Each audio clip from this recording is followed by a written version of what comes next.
Hey there. In this week's wrap, we ask who gets to be called in Afrikaner. Plus, the budget speech did not happen for the first time since democracy began. Make of that what you will. We also dive into legal magic mushrooms, yes, legal, why Elon Musk might get booted from the Royal Society for spreading nonsense, and why AGOA is not something to panic about yet. Speaking of things to maybe worry about, an asteroid could hit Earth in 7 years. Fingers crossed it misses. Oh, and the US and Russia, they're suddenly looking a little too friendly. So let's dive into these stories and more in this week's wrap, brought to you by myself, Varashni Pillay, and the Explained AGOA team. The big story. In a shock move yesterday, the country's planned budget speech was postponed at the last minute, a first in South Africa. It will now take place on the 12th of March. The reason? GNU partners heard just hours before the speech that Finance Minister Enoch Godongwana was planning a 2% VAT hike, taking the levy on everyday goods up to a whopping 17%, affecting the country's poor disproportionately. Cue a show of force from the EFF to the DA and Gayton McKenzie's Patriotic Alliance, meaning the budget would not be voted through in Parliament as the ANC relies on its coalition partners for a majority. Thankfully, the move did not completely upturn market and investor sentiment. Financial indicators from the Rand to the JSE were stable, Investec noted. Martin Ackerman, chief economist at Citadel Investment Services, told News24 this unfortunate event is just a growing pain of a new era of power-sharing politics and by no means a crisis. As the opposition parties behind the bloc noted, this was democracy in action. Action South Africa's parliamentary leader, Athol Trollip, noted the ANC had gotten used to, quote, preparing budgets, sticking them under the noses of parliamentarians and voting them in willy-nilly, close quote. Those days of rubber stamping are over. This was a good wake-up call, and it demonstrated the maturity of our political system.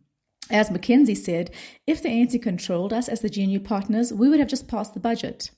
Indeed, the continued health of the GNU and robust discussions like this one is the reason for our country's improved financial outlook.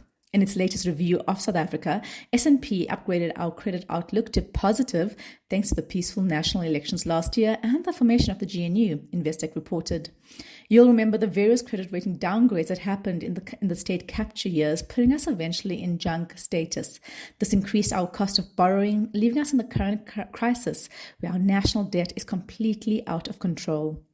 These political developments mean credit rating agencies are looking more favorably at us and will likely upgrade our ratings in time, meaning better interest rates. And that's great news for a country that definitely cannot afford to impose a further VAT on its citizens.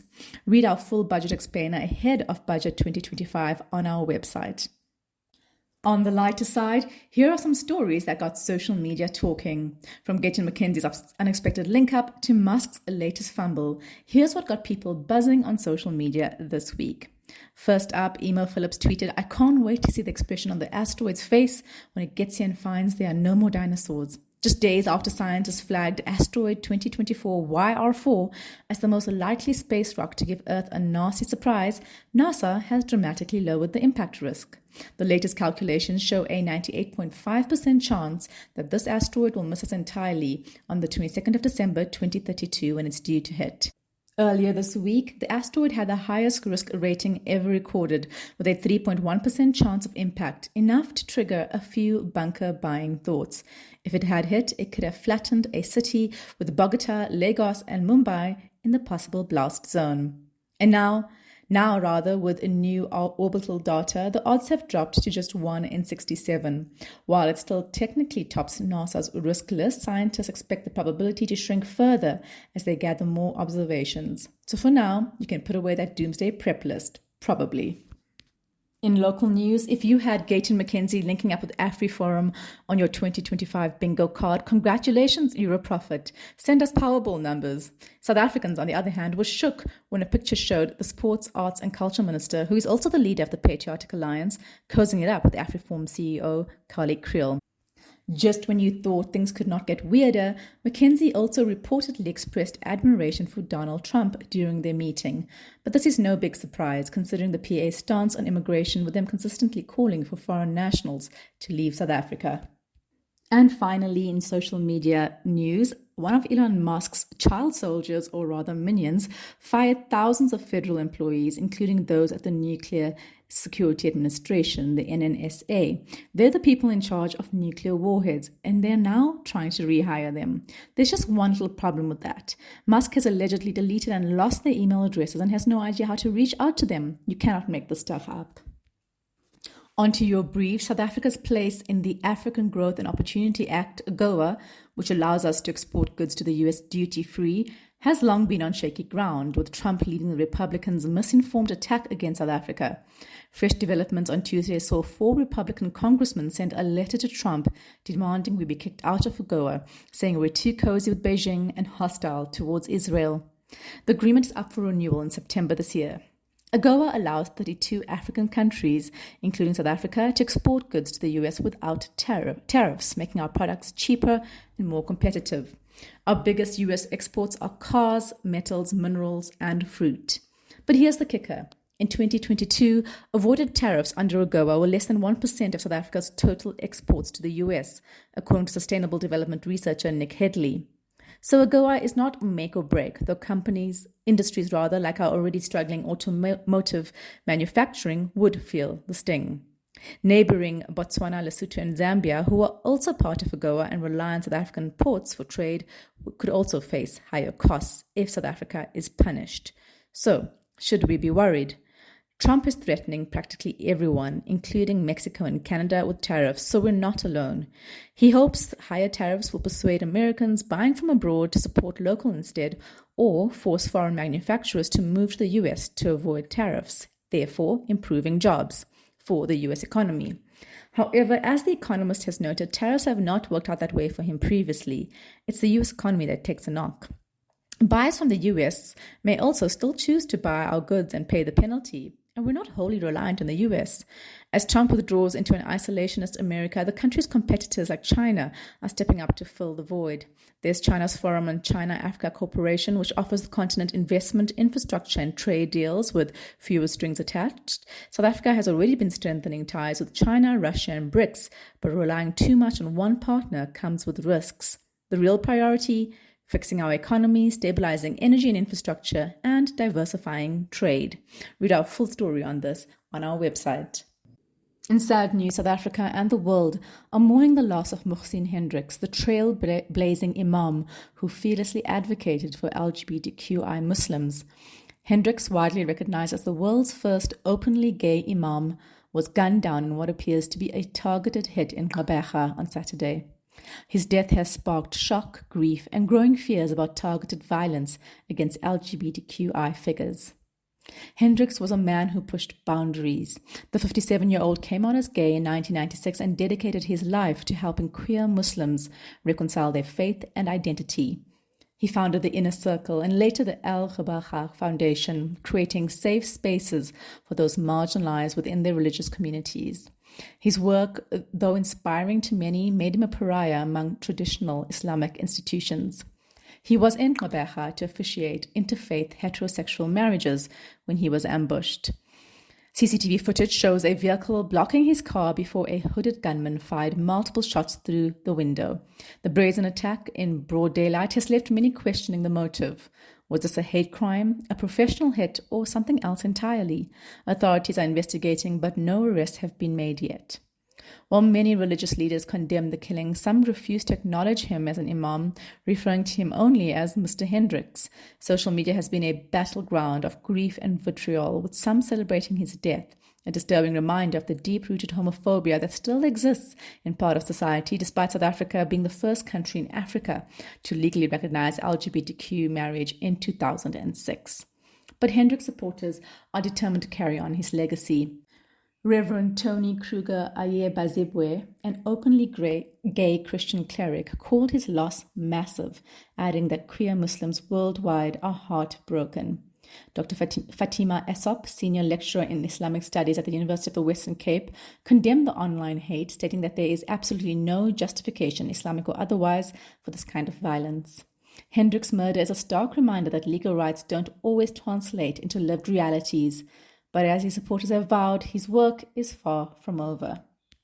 In international news, dear Ukraine, welcome to Trump's misinformation hate train. Love from us, South Africa. In just days, Trump has effectively scrapped Washington's stance of isolating Russia, dialed up Vladimir Putin for a chat, and kicked Ukraine to the sidelines of peace talks about, well, Ukraine. This week, Trump bizarrely called Ukrainian President Volodymyr Zelensky a dictator and suggested he should hold elections, a demand straight out of Moscow's playbook. He also claimed Ukraine had started the war and accused Zelensky of keeping the conflict going to milk US aid. The problem, none of this is true. For context, Ukraine has been under martial law since Russia's full-scale invasion in 2022, which legally prevents elections. And let's be clear, Russia started this war by invading, not the other way around. But facts have never stood in the way of a good Trump rant. Trump's latest strategy appears to involve pressuring Ukraine into making territorial concessions to end the war. That means giving away land. He hinted that Kiev should have cut a deal years ago, implying that giving up land could have prevented the conflict altogether. In reality, this is exactly what Russia wants, a forced redrawing of borders, legitimizing its invasion. The fallout has been swift. Zelensky fired back, accusing Trump of parroting Russian disinformation. The Ukrainian president has flatly rejected any peace deal that requires giving up sovereignty, arguing that it would reward Russian aggression and set a dangerous precedent. European leaders are alarmed, with Germany's Chancellor Olaf Scholz stating it is simply wrong and dangerous to deny President Zelensky's democratic legitimacy. Meanwhile, Trump's team insists he's working on a peace deal, but critics fear his approach is more give Putin what he wants than negotiate a fair settlement. Case in point, the US and Russia just held talks in Saudi Arabia about Ukraine, without Ukraine or Europe at the table. The concern in Europe is that Trump's strategy will leave Ukraine exposed and Putin emboldened, putting the entire continent at risk. For now, Ukraine is holding firm, refusing to be pressured into concessions. But with America's stance shifting, Europe is scrambling to figure out its next move. In some lighter news, mushrooms, they're not just for pizza toppings. A South African researcher has discovered that certain fungi might help fight TB, tuberculosis, a disease that remains one of the top 10 natural causes of death in the country, according to Stats SA. Jenske Didloff, who recently earned her PhD in microbiology from Nelson Mandela University, investigated the antimicrobial potential of mushrooms, specifically one nicknamed the orange tuft and another that is also called lilac shelf fungus. Her findings, a compound called gymnopylene found in orange tuft mushrooms, significantly slowed TB bacteria growth by damaging its cell walls. This is a big deal because TB is becoming harder to treat. The bacteria responsible for the disease are developing resistance to current drugs, and co-infections with HIV make treatment even more complex. South Africa has one of the highest TB burdens globally, with 270,000 people falling ill in 2023, 13,000 of them with drug-resistant TB, according to the World Health Organization. While mushrooms have been used in traditional medicine, their TB-fighting potential has not been widely explored. But before we all start hoarding those mushrooms, Didloff warns that there's still a long road ahead. More research is needed to confirm gymnopylene's effectiveness, and a grant application is in the works to fund the next steps. Could mushrooms be the unexpected heroes of the fight against TB? Time and science will tell. Back to America, Elon Musk is many things. Tech mogul, space cowboy, and meme enthusiast. But a scientific pariah, Britain's 365-year-old Royal Society is considering kicking him out of its prestigious fellowship. The reason, his penchant for conspiracy theories and misinformation, which thousands of scientists say violate the Society's code of conduct. At the heart of the drama is an open letter penned by Emeritus Professor Stephen Curry from Imperial College London. In it, he blasts the Royal Society for not taking action against Musk, stating their silence increasingly looks like a failure of moral courage. Musk was inducted into the fellowship in 2018 for his work on Tesla and SpaceX. Since then, Musk has veered from launching rockets to launching Twitter tirades. Professor Curry's letter noted Musk's peddling of conspiracy theories and personal attacks against fellows in the Royal Society, including Dr. Anthony Fauci, chief medical advisor to the US president from 2021 to 2022. More than 2,400 scientists have co-signed Curry's letter, urging the society to disassociate itself from Musk following his new gig in Trump's administration. Under Musk's leadership, the US Department of Government Efficiency, DOGE, because of course it's called that, has been accused of imposing huge cuts in funding and a regime of censorship, particularly referring to climate science, according to Curry. The Royal Society, which has counted Isaac Newton, Charles Darwin, and Albert Einstein amongst its fellows, have so far kept its stiff upper lip. But the pressure is mounting, with resignations from prominent members like Oxford's Professor Dorothy Bishop, who called Musk a Bond villain and left the Royal Society in protest. Now, Sir Adrian Smith, President of the Royal Society, has called for a meeting for March 3rd to discuss the public pronouncements and behaviours of fellows. Translation: will they actually expel Musk or just tut disapprovingly over tea? Expelling Musk would be a historic move. The last time a fellow was booted out was over 150 years ago, and that was for fraud. But keeping him on risked turning the society into yet another casualty of the culture wars. Finally, who gets to be an Afrikaner? Over the weekend, a group of white South Africans, mostly Afrikaners, gathered outside the US Embassy in Pretoria, cheering on Trump's executive order offering them refugee status in the US. The rally in Pretoria was meant to say thank you to the US president, with protesters waving signs that read, "Make South Africa great again," and recognize the white nation like Israel was recognized. Yes, that was a real sign. Afrikaner nationalist Willem Petzer claimed over 3,000 people attended. The actual number was around half of that. Petzer, who has a history of, let's say, controversial online takes, handed over a petition to the US Embassy. The embassy later confirmed it would pass it on to Washington. But not all Afrikaners are buying into this. Major organizations like AfriForum and Solidarity, who have spent years pushing back against government land policies, have rejected Trump's refugee offer, as we told you last week. And while some Afrikaners claim they are being systematically persecuted, the numbers tell a different story.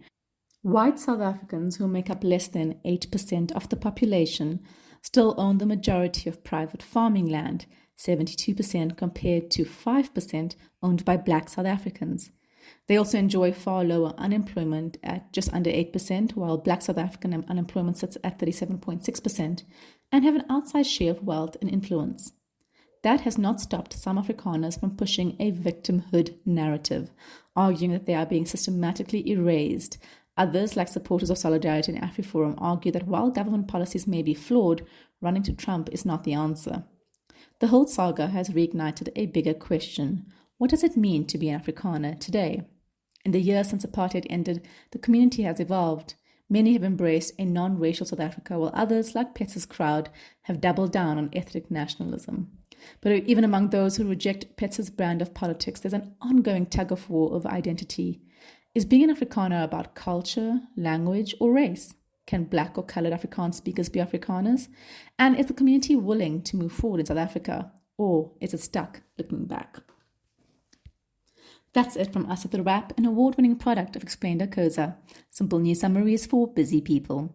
The Wrap is sponsored by Explained's agency division. We specialize in content marketing for purpose-driven organizations, often with a pan-African reach. Mail info@explained.coza for a quote. Remember to share the love, tell your friends to sign up at explained.coza/subscribe. Till next time, goodbye from the team.